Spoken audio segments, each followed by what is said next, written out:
नमस्कार, स्वागत है आप सभी का जनसत्य न्यूज पर। मैं हूं आपके साथ अनु सिंह। आज हमारे साथ जुड़े हैं डॉक्टर मानस कालरा, जो कि सर गंगाराम हॉस्पिटल में ब्लड एंड कैंसर स्पेशलिस्ट हैं। कालरा जी, आपका बहुत बहुत स्वागत है। डॉक्टर, आप जनसत्य न्यूज से जुड़े हैं, उसके लिए बहुत बहुत शुक्रिया, आपने ये समय निकाला इस वक्त। डॉक्टर कालरा, आज हम बात करना चाहते हैं प्लाज्मा डोनेशन के बारे में। हम कई एड्स गवर्नमेंट के सुन रहे हैं, हम खुद दिल्ली के सीएम के एड सुन रहे हैं जो कह रहे हैं, लोगों को इस बात के लिए अवेयर कर रहे हैं कि जो लोग कोरोना की जंग जीत चुके हैं वो बाकी लोगों की मदद करें, अपना प्लाज्मा डोनेट करें। तो सबसे पहले बताइए कि ये प्लाज्मा होता क्या है, इसके डोनेशन के क्या फायदे हैं। सबसे पहले इसका एक इंट्रोडक्शन हमारे व्यूअर्स के लिए दीजिए। देखिए पूरा जो विश्व है वो बहुत बड़ी समस्या में फंसा हुआ है जो कि कोविड-19 है, आप सब जानते ही हैं। And everybody is very well aware, हर जने को इसके बारे में अच्छी नॉलेज हो गई है आजकल, है ना। टीवी एक माध्यम है जो अच्छे से इस बारे में जानकारी दे रहा है। अब ये कोविड-19 की समस्या से जब हम जूझते हैं और जब हमें ये बीमारी होती है तो हमारा शरीर उसको फाइट करने की कोशिश करता है। और जब वो फाइट करने की कोशिश करता है तो वो कुछ एंटीबॉडीज बनाता है जो कि इस वायरस को खत्म करती है। जी। अब कई लोगों में ये एंटीबॉडीज अच्छे से बन जाती हैं और वो वायरस को खत्म कर पाती हैं। बॉडी की इम्यून सिस्टम वायरस को दबा देती है और इंसान उसमें से बच जाता है। अच्छा। कई लोगों में ये एंटीबॉडी बहुत अच्छे से नहीं बन पाती, इम्यूनिटी बहुत अच्छे से काम नहीं कर पाती और वो वायरस की चपेट में आके बहुत बीमार हो जाते हैं। जी। अब हम ये प्लाज्मा थेरेपी जो हम ये करना चाह रहे हैं, इसका क्या मतलब है? इसका मतलब है कि जो एक इंसान इस बीमारी से जूझ के ठीक हो चुका है और अपने बॉडी में इम्यूनिटी बना चुका है, इम्यून सिस्टम बना चुका है, क्या उसका इम्यून सिस्टम, जो एक इंसान जो बहुत ही ज़्यादा बीमारी से जूझ रहा है, उस इंसान को क्या एक इंसान जो ठीक हो चुका है, उसका इम्यून सिस्टम क्या उस बीमार इंसान को ठीक कर पाएगा या नहीं कर पाएगा? ये अटेम्प्ट हम करना चाह रहे हैं बाय प्लाज्मा थेरेपी। एक इंसान जो इस बीमारी से ठीक हो चुका है, उसके ब्लड का एक पार्ट जिसको हम कहते हैं प्लाज्मा, जिसमें एंटीबॉडी होती है, उस प्लाज्मा को निकाला जाता है और उस प्लाज्मा को निकाल के उस इंसान को दिया जाता है जो कि इस बीमारी से जूझ रहा है। ठीक। तो आपने आपने बहुत एक अच्छा एक इसका इंसान की डिस्क्रिप्शन दिया है। एंटीबॉडी एक जी। इंसान की एंटीबॉडी दूसरे में जाके उसको कोरोना से लड़ने में मदद करती है। ठीक। और ये सिंपल क्योंकि अभी भाषा में हमारे पास प्लाज्मा थेरेपी। डॉक्टर कालरा कोई वैक्सीन नहीं है, कोई दवा नहीं है, तो ऐसे में इसी को एक बड़ा हथियार बताया जा रहा है। तो ये बताइए कि इसका सक्सेस रेशियो क्या है। सक्सेस रेट जो है हमारा अच्छा है, ये कह सकते हैं, क्योंकि हमारी प्रॉब्लम ये है कि हमारे पास बहुत अच्छी दवाई नहीं है। अगर हमारे पास बहुत बढ़िया दवाई होती तो हम कहते भई वो दवाई यूज़ करिए, किसी और इंसान का ब्लड चढ़ाने की क्या ज़रूरत है? बट क्योंकि सक्सेसफुल दवाई के अभाव में हम बैठे हैं, इसलिए हम कुछ भी ऐसा अटेम्प्ट करना चाहते हैं जो हमारे को किसी भी इंसान को बचा सके। तो मैं ये कहूँगा कि जो मॉडरेट टू सीवियर पेशेंट्स होते हैं, उसमें ये प्लाज़्मा चढ़ाने से, एक रिकवरिंग पेशेंट का प्लाज़्मा चढ़ाने से उसकी इम्प्रूवमेंट का सक्सेस काफ़ी बेटर हो जाता है, चांसेस बहुत अच्छे हो जाते हैं। अच्छा, चाहे चाहे जो मरीज है उसकी उम्र कोई भी हो या फिर वो किसी भी स्टेज पर हो इस संक्रमण की, यानी कि पहले किसी बीमारी, घातक बीमारी के संपर्क में हो और उसके बाद उसे कोरोना हो जाए, तो हर किसी के लिए प्लाज्मा थेरेपी काम करेगी। हम माइल्ड केसेस में प्लाज्मा थेरेपी नहीं करते। जिसमें हमारी बीमारी थोड़ी ज़्यादा हो, सिम्पटम्स ज़्यादा हो, पेशेंट परेशान हो, बुखार नहीं उतर रहा हो, सांस की परेशानी आ रही हो, ऐसी सिचुएशंस के अंदर ही प्लाज्मा इस्तेमाल किया जाता है। जिस इंसान को माइल्ड सिम्पटम्स हैं या बिल्कुल सिम्पटम्स नहीं है, वो अपने घर पर ठीक है या हॉस्पिटलाइज्ड भी है माइल्ड सिम्पटम्स के साथ भी, उस इंसान के लिए प्लाज्मा थेरेपी की ज़रूरत नहीं है। एज की जहां तक हम बात करते हैं तो एज हमारी जरूरी है डोनर के लिए, जो प्लाज्मा देता है। तो जो प्लाज्मा देता है उसकी उम्र 18 साल से 60 साल के बीच में होनी चाहिए। 60 साल से ऊपर वालों से हम प्लाज्मा नहीं लेते, 18 साल से कम वालों में भी हम प्लाज्मा नहीं लेते। अच्छा। और हम ये चाहते हैं कि भाई प्लाज्मा ऐसे इंसान से लिया जाए जो अब इस कोरोना संक्रमण से निकल चुका है। प्रेफरेबली हम चाहते हैं कि भाई 28 दिन उसके पार हो चुके हैं बीमारी, जब बीमारी के सिम्टम शुरू हुए थे तब से 28 दिन पार होने के बाद शरीर में एंटीबॉडी का लेवल अच्छा बन जाता है। तो अगर आप चढ़ाएंगे तो वो पेशेंट की रिकवरी का चांस जो है वो ज्यादा बेटर रहेगा। ओके। और भी इसमें कुछ क्राइटेरियाज हैं। हम ये चाहते हैं कि भाई जैसे जिस लेडी के कई डिलीवरीज हो चुकी हैं, प्रेग्नेंट हो चुकी हैं, तो उनमें क्या रहता है ना ये प्लाज्मा चढ़ाने में साइड इफेक्ट्स थोड़े से ज़्यादा हो सकते हैं। तो हम अगर कोई भी लेडी लेने की कोशिश कर रहे हैं, महिला से ले रहे हैं, तो हम ये चाहेंगे कि भाई वो अभी प्रेग्नेंट ना हुई हो, नल्लीपैरेस जिन्हें कहा जाता है, उनमें से अगर हम प्लाज्मा चढ़ाएं तो साइड इफेक्ट होने का चांस थोड़ा सा कम रहता है।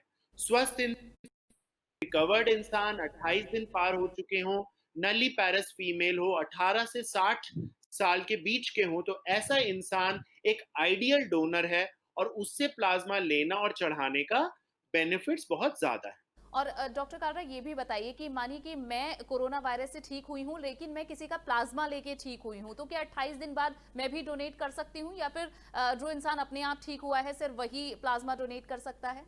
सो हम प्रेफर ऐसे ही करेंगे जो कि खुद रिकवर हुए हैं, उनका प्लाज्मा लेने को ज्यादा प्रेफर किया जाएगा, बट उसको भी हम कंडीशन को कंसिडर कर सकते हैं कुछ स्पेशल सिचुएशंस के अंदर कि वो भी प्लाज्मा डोनेट कर सके, बट बेटर है कि हम उनको अवॉइड करें। अच्छा।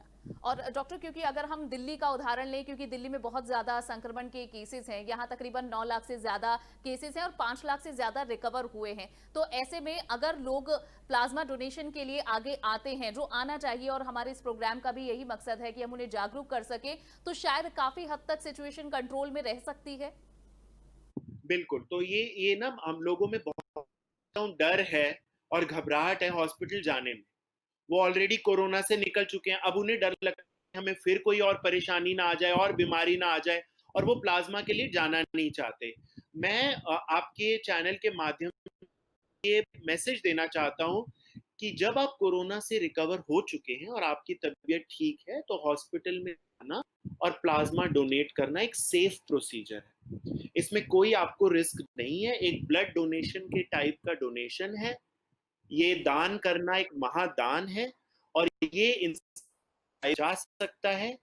डर के घर में ना बैठें, बाहर निकलें और जिस इंसान को जरूरत पड़ रही है उस इंसान के लिए प्लाज्मा की डोनेशन करें। ब्लड बैंक्स में जहां आप जाते हैं, जहां प्लाज्मा डोनेशन आपको बुलाता है, वहां भी पूरी सेफ्टी का माहौल है, वहां भी अच्छे से सोशल डिस्टेंसिंग है, वहां पे भी दूर दूर पेशेंट्स को रखा जा रहा है। और आपके शरीर में तो अब इम्यूनिटी है, आपको भगवान ने कवच दे दिया है, तो आपको आगे बढ़ना चाहिए और सोसाइटी की मदद करनी चाहिए। ठीक, तो ये बहुत अच्छी अपील है और हम भी यही अपील लोगों से कर रहे हैं। लेकिन मानस जी, अब मुझे इसका पूरा प्रोसीजर बताइए कि अगर कोई देना चाहता है तो पहला कदम क्या होगा प्लाज्मा डोनेशन का? तो वो आपको ये पक्का करेंगे कि भाई आपको अभी 28 दिन या 21 दिन कम से कम हो चुके हैं, आपकी कोरोना टेस्टिंग की जाएगी, आप नेगेटिव हैं, आपकी बॉडी ठीक है, आप अच्छे स्वस्थ महसूस कर रहे हैं, चेकअप आपका किया जाएगा। जब ये सारे आपके क्राइटेरिया करते हैं तो वो एंटीबॉडी का टेस्ट करते हैं, देखते हैं कि आपके शरीर में एंटीबॉडी बन गई है। आजकल बहुत जल्दी ये सब रिपोर्ट्स आ जाती हैं, आपके शरीर में एंटीबॉडी पॉजिटिव आती है, यानी आप में वो इम्यून सिस्टम है जो आप किसी को हेल्प कर सकते हैं। फिर आपको ब्लड बैंक में लिया जाएगा, आपका ब्लड ग्रुप चेक किया जाएगा, ब्लड ग्रुप चेक करने के बाद आपसे ब्लड डोनेशन ली जाएगी, प्लाज्मा उसमें से अलग किया जाएगा और उस प्लाज्मा के बेसिक टेस्ट किए जाएंगे, आपके बेसिक टेस्ट जैसे HIV, hepatitis B, hepatitis C, कि भाई कहीं आपके ब्लड से किसी और को कोई और नई परेशानी ना आ जाए। और जब आपके सारे टेस्ट नेगेटिव आ जाएंगे और आपका ब्लड ग्रुप वगैरह देख के, हर प्रकार से देख के, फिर जिस जरूरतमंद इंसान है उसको वो प्लाज्मा डोनेट किया जाएगा। आपने सुबह आना है, अपना डोनेशन करनी है और दोपहर शाम तक वहां से चले जाना है। तो आपके लिए कोई बहुत परेशानी का मामला नहीं है। एक दिन हो सकता है आपको अपने जॉब से छुट्टी लेनी पड़े, बट मैं कहता हूं कि अगर आप किसी की लाइफ इस चीज से बच सकती है तो वो क्या चीज है। और डॉक्टर मानिस, ये भी बताइए कि अगर किसी ने प्लाज्मा डोनेशन कर दिया है तो क्या उसका फॉलो अप भी कुछ रहता है या फिर it's just a case of one day? So it is just one day, आप आए, अपना डोनेशन करें और उसके बाद अगर आपको कोई परेशानी महसूस नहीं हो रही तो बार बार डॉक्टर के पास चक्कर काटने की जरूरत नहीं। अच्छा। और डॉक्टर मानस, ये भी बाकी हर बताइए कि अभी हॉस्पिटल में कंफ्यूजन ये हेल्पलाइन है कि मान नंबर्स लीजिए हैं, कोई कोरोना हर से रिकवर हुआ है। जी। आपको हेल्प कर रहे हैं। अगर बाई चांस आपको कोई परेशानी आती भी है हाँ। तो शायद टेलीफोनिकली भी उसका समाधान किया जा सके। ठीक। और डॉक्टर मानस, ये मेरा सवाल है कि कई लोगों को ये भ्रम है, या इस पर आप अच्छा क्लैरिफिकेशन देंगे कि जो लोग रिकवर हो चुके हैं, क्या उनको कितना खतरा है दोबारा से कोरोना होने का, और क्या उसके बाद भी कोरोना जानलेवा हो सकता है उनके लिए? सो देखिए, कोविड-19 की बीमारी को अभी हम बहुत ज्यादा जानते नहीं हैं। अभी भी इसमें बहुत रिसर्च चल रही है, और दिन रात नई नई रिसर्च सामने आ रही है। बट जहां तक हमारे को अभी तक की नॉलेज है, तो सेकंड टाइम थर्ड टाइम होने वाली प्रॉब्लम अभी नहीं लग रही है। अच्छा। बाकी वक्त हमें आगे बताएगा। स्पेशली एक बार बीमारी होने के बाद आपके पास कुछ महीनों तक तो पक्का इम्यूनिटी है ही है, ओके। तो आपको बाहर निकल के आना और डोनेशन करने में कोई ऐसा रिस्क नहीं है। अच्छा। बाकी 6 महीने एक साल में हमें इस बीमारी के बारे में और आगे भविष्य में क्या होने वाला है उसके बारे में और ज्यादा जानकारी मिलेगी। आज की डेट में मैं आपको ये कह सकता हूँ कि बाहर निकल के आइए, डोनेशन करिए और हॉस्पिटल में आने से घबराएं।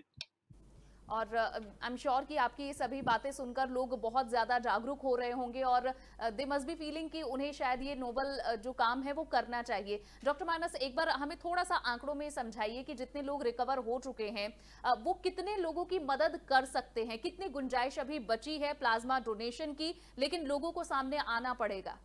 देखिए, मैं कहूँगा कि बहुत ज़्यादा गुंजाइश है। उसका कारण ये है कि ज़्यादातर पेशेंट्स जिनको कोरोना होता है, उनको माइल्ड, मॉडरेट डिज़ीज़ होके वो अपने आप ही ठीक हो जाते हैं। जो बहुत सीरियस वाले मरीज़ हैं, वो बहुत ही कम नंबर है। तो अगर हमारे डोनर्स की संख्या इतनी ज़्यादा है और रिसीव करने वालों की संख्या बहुत कम है, तो डोनेशन देना तो मुश्किल होना ही नहीं चाहिए। हमारे देश की इतनी बड़ी जनसंख्या में हमें क्या ऐसे इस बारे में सोचना ही नहीं चाहिए कि भई ये हमें प्लाज़्मा की कमी पड़ेगी। अच्छा, लेकिन ठीक है? तो पड़ रही मेरे है इस हिसाब से वक्त। डोनर्स बहुत हैं, बस घबराहट है लोगों के मन में और वो बाहर निकल के नहीं आ रहे हैं। तो जो-जो लोग रिकवर हो रहे हैं, हॉस्पिटल आइए, 28 दिन के बाद अपना एंटीबॉडी चेक कराइए और अगर आप एंटीबॉडी पॉजिटिव हैं, प्लीज़ एनरोल योरसेल्फ और जाके प्लाज़्मा को डोनेट करिए। और डॉक्टर मानस, ये बताइए कि अभी तो एक कितनी बात ये कमी भी है, बोलना कितनी चाहूँगा कि गुंजाइश अभी देखिए है, अब कितने आंकड़े कम लोगों ने हो अभी रहे हैं। तक किया है? सॉरी, फिर से कहिए? जी, अभी तक कितने लोगों ने प्लाज्मा डोनेट किया है, कितने लोगों को और आगे आने की जरूरत है? तो एग्जैक्ट नंबर मुझे नहीं मालूम है कि कितने लोगों ने अभी तक प्लाज्मा डोनेट किया है, बट मैं ये आपको बता सकता हूँ कि अब जितने भी सीरियस मरीज जिनको प्लाज्मा की डोनेशन की जरूरत पड़ रही है उनको प्लाज्मा मिल रहा है, क्योंकि बहुत अच्छे बैंक्स भी बन रहे हैं, रजिस्ट्रीज भी बन रही है। तो इतना परेशानी अभी इस समय हमारे को नहीं आनी चाहिए इस प्रॉब्लम के लिए। अच्छा, तो डॉक्टर मानस, ये भी बताइए कि आखिर वैक्सीन का जब तक हमें इंतजार है तब तक ये हथियार हमारा कितना कारगर रहेगा, और आखिरी शब्दों में, क्योंकि आपने बहुत अच्छे से हमें समझाया है और ये भी बताया है कि कितना आसान ये पूरा तरीका है और रिस्क फ्री है, सबसे ज्यादा इंपॉर्टेंट। तो जब तक हमारी वैक्सीन नहीं आ जाती है, फाइनल वर्ड्स आप क्या कहना चाहते हैं ऐसे लोगों को जो कि इस कोरोना की जंग को जीत चुके हैं और अभी एलिजिबल हैं अपना प्लाज्मा डोनेट करने के लिए? देखिए, वैक्सीन के बारे में ना हम बहुत ज़्यादा होप्स लगा के 2-3 महीने से बैठे हुए हैं, है ना? वैक्सीन आना और वैक्सीन सबको मिल पाना, इसमें टाइम लगेगा। हम्म। ये प्रोसेस में कम से कम हम 6 महीने हमारे को वेट करनी पड़ सकती है कि हर राइट। इंसान को वैक्सीन ईज़िली अवेलेबल हो जाए। और हम्म। अगर इस प्रोसेस में टाइम है और वैक्सीन मिलना मुश्किल है और बीमारी का संक्रमण बढ़ता ही गया, तो ज़रूर ऐसे कुछ ना कुछ मरीज़ होंगे जिनको प्लाज़्मा की ज़रूरत पड़ेगी। राइट। इसलिए ये एक ज़रूरी हथियार है और इस हथियार पे हमें तवज्जो देनी है और हमें लोगों को मोटिवेट करते रहना है और इसके सिस्टम को, डोनेशन को आसान बनाना है डोनर के लिए, और जो मन में लोगों के घबराहट है उसको हटानी है। तो जब तक हमारे पास एक बढ़िया दवाई ना हो, वैक्सीन ना हो, तब तक ट्रीटमेंट की स्ट्रैटेजी को स्ट्रॉन्ग करना हमारे लिए बहुत ज़रूरी है। प्लाज्मा उसका एक इम्पॉर्टेंट हमारे पास हथियार है। तो मैं ये कहूँगा कि ये ज़रूरी चीज़ है। इसके लिए हमारे को मोटिवेशन और लोगों को जागरूक बनाना हम सबका फ़र्ज़ है, हेल्थ केयर वर्कर्स का फ़र्ज़ है, मीडिया का फ़र्ज़ है और हमें सबको मिलकर इस चीज़ को आगे लेके जाना है और ज़रूरतमंद इंसान को प्लाज्मा दिलवाना है। जी। और डॉक्टर मानस, कुछ और सवाल इस वक्त मेरे दिमाग में आए हैं, मैं चाहूंगी कि आप उनका भी जल्दी से जवाब दे दीजिए। सबसे पहले आप ये बताइए कि आपको क्या लगता है, लोगों के मन में किस बात का डर है प्लाज्मा डोनेशन के लिए, या फिर उन्हें जानकारी नहीं है कि वो ऐसा कर भी सकते हैं? मुझे लग रहा है जानकारी नहीं है। लोग सोचते हैं कि भई हम तो बीमार थे, हम कैसे दे पाएँगे? अभी तो हमारी बॉडी में कमज़ोरी होगी, हम ब्लड दे देंगे तो और कमज़ोरी आ जाएगी। तो मेरे हिसाब से तो लोगों में डर बहुत ज़्यादा है, बाकी टीवी में तो हमेशा एड्स आ ही रही हैं। हर जगह हॉस्पिटल के बाहर बड़े-बड़े नोटिस बोर्ड लगे हुए हैं। डोनर को जब हमारा मरीज़ डिस्चार्ज हो रहा है तो उसको प्लाज़्मा डोनेशन के लिए जागरूक कराया जा रहा है। तो ये एफर्ट तो चल रहा है पूरा, बट लोगों में जो घबराहट है वो ही निकलनी है। तो मेरे और हिसाब से कि हाँ, ये चीज टाइम के साथ निकलेगी और लोग जागरूक बनेंगे और हमारे को मुश्किल नहीं होनी चाहिए, क्योंकि अब ये बैंक्स भी बढ़ते जा रहे हैं। देखिए, पहले आईएलबीएस में था, अब एलएनजेपी में भी है। हर प्राइवेट हॉस्पिटल में प्लाज्मा डोनेशन की फैसिलिटी ज्यादातर अवेलेबल है। मैं गंगाराम हॉस्पिटल में काम करता हूँ, यहाँ पर भी पूरा रेगुलरली प्लाज्मा डोनेशन और प्लाज्मा थेरेपी का काम चल रहा है। तो हर हॉस्पिटल में ये फैसिलिटी अवेलेबल है, लोगों को बस बाहर निकल के आना है। जी। और डॉक्टर मानस, आपने कहा कि लोगों को शायद ये डर है कि अभी तो वो ठीक हुए हैं और ऐसे में ब्लड उन्हें डोनेट करना पड़ेगा प्लाज्मा के लिए, तो कितने यूनिट ब्लड लिया जाता है? मतलब इसके बारे में भी कुछ बताइए, शायद लोग थोड़ा और एक एक रिलीफ फील नॉर्मल कर सकें। डोनेशन ली जाती है, जो ब्लड डोनेशन एक नॉर्मल तरीके से होती है, वैसे ही डोनेशन ली जाती है। अच्छा। ऐसा नहीं कि बहुत ज्यादा ब्लड निकाला जाएगा, आपके वजन को देखा जाएगा, आपके कद काठी को देखा जाएगा, आपकी हेल्थ को देखा जाएगा, और जब आपको पूर्ण रूप से डोनेशन करने के लिए सक्षम माना जाएगा तभी वो डोनेशन ली जाएगी, उसके अलावा डोनेशन नहीं ली जाएगी। ठीक। और एक आखिरी सवाल डॉक्टर मानस, आपने दिल्ली के बारे में तो बताया, लेकिन जो हमारे दर्शक और बाकी राज्यों के क्षेत्रों से हमें सुन रहे हैं, तो वो अपने आसपास, अगर वो इस वक्त फील कर रहे हैं कि उन्हें भी प्लाज्मा डोनेट करना चाहिए, तो आसपास किन लोगों से संपर्क कर सकते हैं, कहाँ डोनेट कर सकते हैं? तो सरकार की हेल्पलाइंस हैं, सरकार की हेल्पलाइंस भी अवेलेबल हैं, हर हॉस्पिटल में फैसिलिटी अवेलेबल है। अगर आप कोरोना से रिकवर कर चुके हैं, आप अपने पास के अस्पताल में जाएं और वहां जाके आप अपनी फीलिंग को एक्सप्रेस करें। वहां पे पूरी रजिस्ट्री बनाई जा रही है, आपका टेस्ट किया जाएगा। अगर आपके 21 दिन से ऊपर हो चुके हैं, प्रेफरेबली 28 दिन हो चुके हैं, तो वो सही टाइम है हॉस्पिटल जाने का और लोगों को कांटेक्ट करने का। व्हाट्सएप पे बहुत मैसेजेस आ रहे हैं, सरकार ने हेल्पलाइंस बनाई हुई हैं, डिस्चार्ज के टाइम आपकी कांटेक्ट डिटेल्स ली जा रही हैं। इन सब चीजों में एनरोल करें, अपना नाम बताएं और आपको फिर उस समय सही समय पर संपर्क किया जाएगा और आप डोनेट कर पाएंगे। एक अच्छी बात यह है कि भाई दिल्ली में कोरोना के मरीजों की संख्या कम हो रही है, ये एक एनकरेजिंग फिगर है। हॉस्पिटल में नॉन कोरोना मरीज भर्ती हो पा रहे हैं, अच्छे से उनके लिए फैसिलिटीज आ गई हैं। ग्रीन जोन और रेड जोन हर हॉस्पिटल में अलग हो गए हैं। तो मैं यही कहता हूं कि डर को अपने हटाएं, जब इंसान को जरूरत है हॉस्पिटल जाएं, डोनेशन भी करें, और अगर आप बीमार भी हैं तो डोनेशन के लिए आप मांग भी सकते हैं, और हर तरीके की फैसिलिटी हर जगह अवेलेबल होती जा रही है। जी। बहुत बहुत शुक्रिया डॉक्टर मानव कालरा, आपने बहुत पेशेंटली हमें ये बताया है, बड़े धैर्य से, बड़े सुकून से ये पूरी जानकारी दी है, तो उसके लिए बहुत बहुत शुक्रिया। एंड आई एम श्योर कि लोग बहुत एनकरेज होंगे और ये काम जो इस वक्त हमें करना चाहिए, जो भी लोग कोरोना वायरस से ठीक हुए हैं, कोविड-19 से ठीक हुए हैं, उन्हें प्लाज्मा डोनेशन करना चाहिए। तो ये समझाने, बताने क्या क्या इसके लिए ऑप्शंस हैं, वो हमें बताने के लिए बहुत बहुत शुक्रिया डॉक्टर कालरा।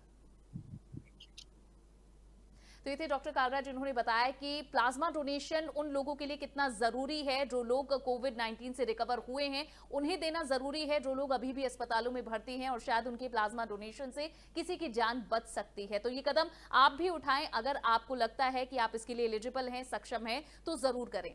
ये वीडियो आपको पसंद आया हो तो इसे लाइक और शेयर भी जरूर करें। हमारे चैनल को सब्सक्राइब करना ना भूलें। नमस्कार।